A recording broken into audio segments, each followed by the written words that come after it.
rendez-vous, les chroniques de Loïc. Bonjour Loïc, ça va? Bonjour Maria, ça va et toi? T'as vu, il fait beau. Ah ouais, il fait beau, ça fait plaisir. Ah, les fleurs, le soleil. Ah, c'est le printemps, ça y est. C'est le printemps, bientôt les filles en jupe et tout. Ah bah ça, on attend que ça. Qui dis-tu? Alors Loïc, les chroniques de Loïc. Alors aujourd'hui on parle de quoi? Ah bah, tu vas être étonné, aujourd'hui on va parler foot.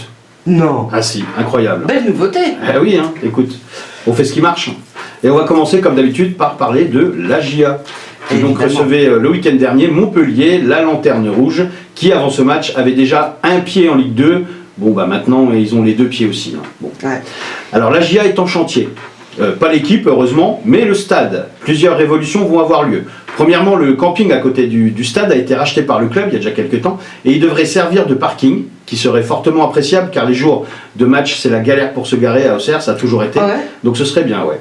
Il parle aussi de refaire une boutique, donc on va voir, voilà. Donc ce petit coin-là devrait être Après, réaménagé. il y a longtemps que je n'y suis pas allé, donc... Ouais, bah c'est toujours compliqué, surtout que bah, maintenant, vu qu'on marche bien, il y a beaucoup de supporters, donc voilà, c'est compliqué, il faut se garer un peu aux alentours et tout. Puis pour ressortir, c'est pas pratique non plus, mais bon, c'est comme ça, un jour de match, hein, il y a de l'affluence, c'est normal. Oui, bon. Ok, ça marche. Voilà, et ils ont donc essayé aussi de faire un nouveau truc là pour gagner un petit peu plus de place. Il y avait des écrans qui étaient installés au fond des deux tribunes derrière les buts, voilà, des écrans. Alors les écrans qui servaient surtout à mettre le score, la tête des joueurs pour les changements et tout ça. Et donc là, ils ont déplacé ces deux écrans qui sont derrière et les ont mis maintenant dans les coins du stade. Parce que tu sais, Auxerre, on appelle ça un stade à l'ancienne, la Baie des Champs, un petit peu. Ouais. Les stades à l'anglaise, ils appellent ça un petit peu. Okay. Les coins ne sont pas, il n'y a pas de place dans les coins. Tu sais, ça fait pas comme un grand ovale, tu vois, voilà. Et donc dans ces coins-là, ils ont mis ces deux gros panneaux, voilà, qu'ils ont enlevés de derrière, voilà. Donc ça te permet de regagner des places. À peu près 500 places, parce que du coup c'était à la place des places, les écrans qu'ils étaient. D'accord, ça voilà. c'est pas négligeable. Hein. Voilà, exactement. Donc maintenant, ce qui est bien, c'est que maintenant on a le match en direct aussi. On peut suivre le match sur les grands écrans. Ça se fait dans beaucoup de stades. Et tu as les ralentis aussi. Donc ça c'est plutôt sympa. Quand tu vois une frappe qui était pas mal cadrée, hop, tu regardes le ralenti. Donc ça c'était fait dans beaucoup de stades. Nous on était un peu en retard là-dessus. Nos écrans ils servaient au score autant. Mais bon voilà, là au moins c'est bien, on est équipé. On est bien. Ah, c'est voilà. chouette. Et donc c'était un petit peu, si tu veux, la curiosité du jour, ces petits panneaux-là, même pour les joueurs d'ailleurs, hein, parce que j'ai surpris à un moment donné, Traoré, il nous fait une belle frappe, reprise de volée en pivot, qui passe au-dessus, et je l'ai vu regarder son ralenti sur l'écran. D'accord. Donc tu vois. Alors on revoit les actions au ralenti, ce qui est sympa, mais par contre on ne verra pas les actions litigieuses. Hein. Tu sais, quand il y a voir s'il y a un penalty ou s'il y a hors-jeu sur un but, ça on ne voit pas ces ralentis-là. Hein. Ça pourrait faire un peu le bazar dans le stade. Hein. Bien sûr. Et puis c'est pas la VAR non plus. Hein. Mais bon, vu que des fois ils sont pas top à la VAR, hein, on pourrait les aider, hein, parce que voilà, des fois les décisions même avec la VAR, ils n'y arrivent pas en ce moment. Mais bon. Mais moi je trouve que ce serait bien, tu vois, que ça soit la VAR, ces grands panneaux, comme ça ce serait un gain de temps. L'arbitre il n'aurait pas besoin d'attendre 5 minutes qu'on lui dise d'aller voir pendant que les autres regardent, il doit se déplacer, il doit voir sur un petit écran. Le mec il regarde direct sur le grand truc, il y a des fois il n'y a pas besoin d'attendre 5 minutes pour trouver une décision s'il y a hors-jeu ou je sais pas quoi. Exactement, tout à fait. Donc ça irait plus vite, mais voilà, ça ferait du bazar dans tout le stade, t'imagines forcément. On est un peu chauvin, on n'est pas très objectif souvent, même si on voit qu'il n'y a pas penalty, si c'est pour nous, on va dire qu'il y a penalty. Donc voilà, bien sûr. C'était un peu sur le ton de la blague, mais voilà. Bon, en tout cas, après les chapes de béton, pour les travaux, place à la chape de plomb qui a pesé sur le stade à ce match-là. On ne sait pas trop pourquoi. C'était une ambiance pesante. Même les ultras, ils étaient peut-être moins bruyants que d'habitude. Enfin voilà, il y avait, je sais pas. Même les supporters, on était plus. Même les joueurs. D'ailleurs, je vais t'en parler. Alors peut-être cette ambiance pesante, elle a commencé avec la minute de silence qui a été faite pour Gérard Bourgoin. Ouais. Parce que bon bah forcément, ça fait déjà quelques semaines qu'il nous a quittés. On avait fait un hommage à Reims pour lui. Après, il y a eu la trêve internationale, donc là, on revenait de notre stade, voilà, donc on lui a fait un hommage chez nous. Ce qui paraît normal. Bien sûr, tout le monde savait qu'il y aurait un petit quelque chose, donc les ultras ont fait un beau tifo, et puis donc le club avait organisé, tous les supporters levaient un petit plastique noir, ce qui faisait que, bah, en fait, tout le club était paré de noir, voilà. Et puis il y avait une minute de silence qui a été très, très émouvante, quoi. Les supporters montpelliérains, eux, ils ont fait 90 minutes de silence, voilà. Wow. Mais c'est normal, ils n'étaient pas invités, donc ils n'étaient pas là, donc c'est normal. Ils étaient privés de déplacement suite à leur débordement contre Saint-Etienne. Match que d'ailleurs la Ligue leur a donné perdu, voilà. Tu sais, on en avait parlé dans l'ancienne chronique. Voilà. Donc ce match ne sera pas rejoué, et c'est tant mieux, hein, car se retaper cette purge entre le dernier et l'avant-dernier, hein, non merci, hein, voilà, le match a duré 20 minutes, allez ça suffit. Hop. Ouais, c'est clair. Bon, notre match contre Montpellier n'était pas folichon non plus, hein, il faut l'avouer, hein, comme je te dis, l'ambiance pesante, et puis tu sais, dimanche, le match était dimanche, et du coup on avait changé d'heure la veille. Hein. Donc nous les supporters, on n'était peut-être pas très réveillés, et nos joueurs aussi étaient un peu dans le cirage. Hein. forcément sur le terrain ils ont du mal à faire des décalages horaires. C'est normal. Beaucoup d'erreurs techniques, d'approximation, et en face, Montpellier, la bête blessée, hein, dont il faut toujours se méfier d'une bête blessée, hein, mais là pour le coup, une équipe sans idée, sans jeu, et on n'aurait pas dit qu'ils étaient en train de jouer leur survie en Ligue 1. Un arbitre qui sifflait tout à contresens, bref, on s'est ennuyé sévère, et tout le monde bâillait au Corneille. Alors on vit chaque jour comme le dernier. Et puis, comme le match contre Nice, Zorro est arrivé sans se presser. notre Zorro à nous, Florian Hayet, hein, tu te rappelles, je t'avais dit, il avait marqué son premier but, et ben là, il récidive, et il rentre pour les 10 dernières minutes, et 5 minutes après son entrée, il marque le but vainqueur pour nous délivrer un petit peu, parce qu'on était mal barré. Il a été bien servi par Oever. Alors Oever, ça fait un peu nom d'aspirateur, hein, tu sais. Et d'ailleurs, en défense, il est souvent aspiré. Hein. Bon, là, pour le coup, il a été inspiré. Florian Hayet, notre nouveau joker, et oui, on n'en avait pas encore, donc là, c'est bien. Hein. Et oui, tout le monde a le droit à son joker. Hein. Bref, 3 points qui font du bien et qui condamnent sûrement Montpellier. Hein. Parfois, le bonheur des uns fait le malheur des autres. Sinon, les résultats du week-end dernier, en bref. Strasbourg se rapproche de l'Europe. Alors non, on ne parle pas de politique, même s'ils ont le Parlement et tout ça, on parle football. Ils sont maintenant 6e, donc ils sont dans les places pour jouer l'Europe pour l'instant, après le 4-2 qu'ils ont infligé à Lyon, qui était un candidat direct pour jouer l'Europe aussi. Donc là, ils ont fait une très bonne affaire, Strasbourg. Reims, qui étrille Marseille, 3-1. Et oui, Marseille, ils en prennent encore 3. Alors là, c'est bien, ils ont changé un peu de discours. Hein. Rabiot reconnaît que ce n'est pas à cause de la corruption des arbitres qu'ils perdent, mais tout simplement, c'est parce qu'ils sont nuls. Hein. Voilà. Il le reconnaît. Voilà, il l'a reconnu enfin. Bon, ils ont mis le temps. Hein. À tout le temps chercher des excuses, à un moment donné, t'as plus d'excuses. Faut le dire, t'es nul. Hein, voilà. Paris qui bat Saint-Etienne 6-1. Ça fait mal. Ah bah ouais, mais bon, ils ont l'habitude, Saint-Etienne. Hein. C'est un peu le tarif tous les week-ends, hein. Ils s'en prennent 6. Hein. D'ailleurs, je pense qu'il ferait mieux de se mettre au tennis. Hein, parce qu'à force de prendre des 6-1 tout le temps, alors en même temps, c'est plus du foot, c'est du racket. Donc il peut se mettre au tennis. Hein. Monaco qui remporte le derby azuréen 2-1 et Lille le derby du Nord 1-0. Alors là on va parler vite fait de ce match Lille-Lens. Alors il y a eu 2 banderoles dans le stade, tu sais, on va parler encore un peu des supporters.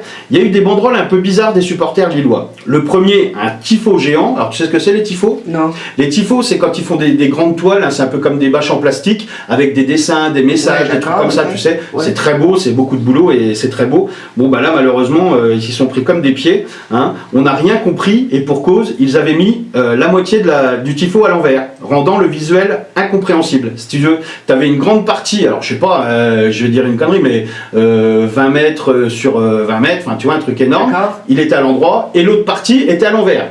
Ah, il y avait un problème à l'impression. Pas l'impression, c'est quand ils l'ont débâché en fait, tu sais, parce qu'ils font les trucs et après ils les déploient, tu sais. Ah, okay. Donc là, ils l'avaient mal calé, donc ils l'ont mis à l'envers. Du coup, ça faisait des hiéroglyphes, voilà. Donc bon, c'est assez insolite, on va dire, hein. Mais n'empêche que eux, ils sont tout le temps des Lensois en disant que les Lensois sont teubés, parce que tu sais que c'est la guéguerre entre eux. Hein.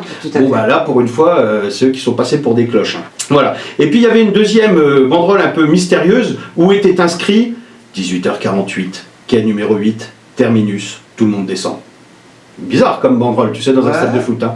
Une banderole que personne n'a compris sur le coup. Alors, est-ce que tu veux savoir l'histoire de cette banderole? Bah, j'aimerais bien quand même. Eh ben, vous le saurez juste après ce jingle. Non, c'est une blague. Cette banderole n'était pas un hommage à la SNCF. Non, en fait, l'histoire, c'est un fait d'armes peu glorieux en plus pour le coup, tu vois. Encore une guéguerre entre supporters, cette fois-ci entre les gens du Nord. Les gens du Nord ont dans les yeux le bleu qui manque à leur décor. Les gens du Nord. Alors en fait, les Lensois n'aiment pas les Valenciennois.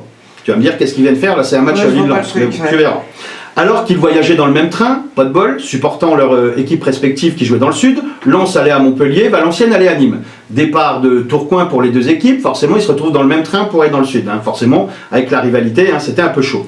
Eh bien les Lensois, apparemment, ont dépouillé les Valenciennois. Voilà, ils leur ont pris leurs affaires, leurs sous, je ne sais pas. Voilà, on n'a pas plus de détails, mais apparemment ils ont dépouillé les Valenciennois, qui eux étaient beaucoup moins nombreux qu'eux. Voilà, donc ils sont mis. On n'a pas trop les détails de cette histoire. Hein. J'ai regardé plusieurs articles, on ne voit pas trop, mais voilà.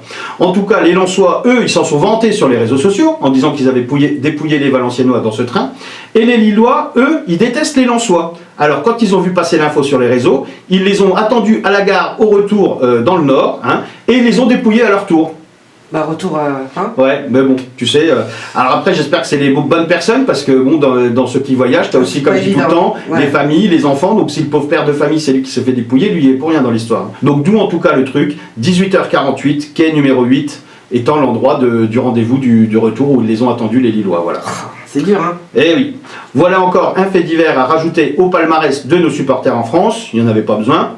Alors tu sais, j'en avais parlé dans une chronique précédente, des groupes d'ultras de plusieurs clubs menacés d'être dissous par le gouvernement. Tout à fait. Bon, alors certains ont été reçus, enfin les chefs de ces groupes, ont été reçus par le ministère, et tout va bien. Du coup, ils ne seront pas déçus.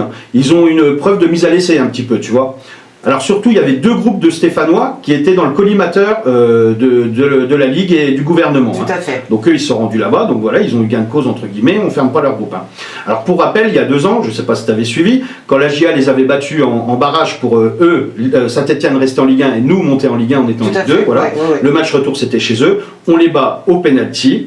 Tu sais après ce qui s'était passé, les supporters stéphanois, ils avaient envahi le terrain, ils avaient envoyé des feux d'artifice, des fumigènes sur la tribune d'en face. Donc à la base c'était la tribune présidentielle, sauf que tu tires au pif, donc il y avait des gens, il y avait des familles, il y a eu quelques blessés. Heureusement, tu sais, à chaque fois on le dit, mais il n'y a pas souvent et heureusement de faits graves. Malheureusement tu as quelques décès. Il suffit. Un décès de temps en temps, entre supporters qui s'affrontent, mais voilà. Mais les dommages collatéraux, tu sais, comme je dis tout le temps, la famille qui va au stade, le gamin qui se prend un fumigène ou je ne sais quoi, tu vois, c'est une honte. Voilà. Donc ces gars-là, ils avaient fait ça, tu avais même quelques joueurs de la GIAC, alors heureusement, pas de gravité, mais apparemment on avait dit que Léon avait été touché et tout ça. Je sais pas si tu revois les images, je peux les remettre peut-être un peu vite fait. C'était quelque chose. C'est impressionnant. C'est impressionnant. L'envahissement et les feux d'artifice qui partent dans les tribunes, moi ça m'impressionne et ça fait peur tout ça quoi. Voilà, donc peut-être qu'en 2 ans ils sont assagis, voilà. Donc là ils ont dit que maintenant ils seraient sages, voilà. Mais attendez de voir si les Verts redescendent encore en Ligue 2 cette année, ce qui va se passer. Pour rappel, ils sont avant-derniers là. Donc ça leur pend au nez aussi de redescendre. Donc on va voir s'ils vont être vraiment sages et qu'il n'y aura pas de débordement. Faut espérer. Voilà, faut espérer effectivement. Puis sinon, ils vont fermer les groupes des ultras.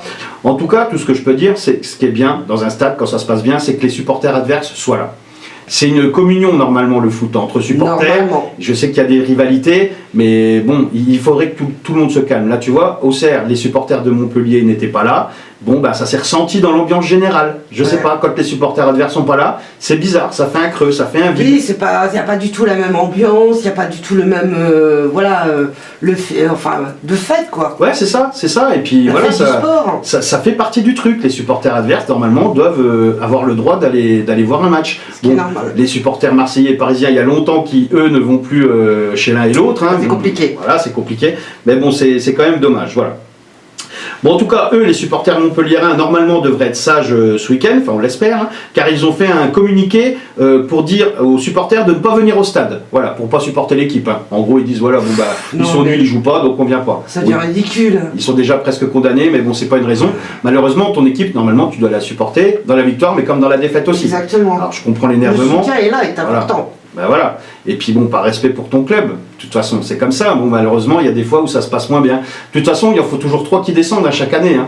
Mais comme quoi, tu vois, même si les supporters sont vraiment investis et qu'il y a une ambiance de folie, c'est pas pour ça que ton équipe, elle va mieux jouer de toute façon. Après, moi, le coup, Saint-Etienne, notre génération, on a connu Saint-Etienne avec Dominique Rocheteau, toute l'équipe, les Verts. Révéli. Voilà. C'était juste génial, quoi. Bah oui, 76, l'épopée avec les poteaux carrés. Oh, t'es pas obligé de nous dire l'âge non plus. Ah bah désolé, oui, moi j'étais pas né, mais bon, je connais quand même l'histoire. Tu sais que tu connais l'histoire ou pas des poteaux carrés, alors ça t'étienne. Non.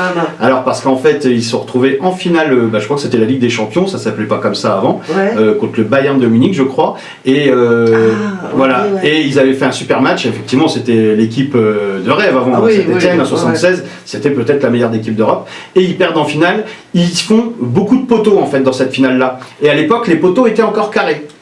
Et ils se disent, alors je sais pas, ils doivent être scientifiques ou physiciens, ils se sont dit qu'avec des poteaux arrondis, le ballon il serait peut-être rentré plus. Pas forcément. Pas forcément, mais voilà, peut-être qu'ils ont fait des calculs, des études, voilà. Donc c'est ça l'histoire de la fameuse finale avec les poteaux carrés. Donc peut-être que sans ça, ils auraient été champions d'Europe bien avant Marseille, du coup. C'est clair. Voilà. Mais bon, ils ont eu leur chanson. Bah oui, qui serait le plus fort, évidemment, c'est Auxerre. Non. Pardon. Moi j'ai pas la même version, désolé. Voilà, bon en tout cas, on se retrouve la prochaine fois, la suite au prochain épisode pour voir un petit peu comment tout va se goupiller. Et j'espère vraiment que tout le monde va se calmer, tous les supporters de France, soyons unis pour le même but commun, le football. Les chroniques de Loïc, la suite au prochain épisode. Exact. À bientôt Loïc.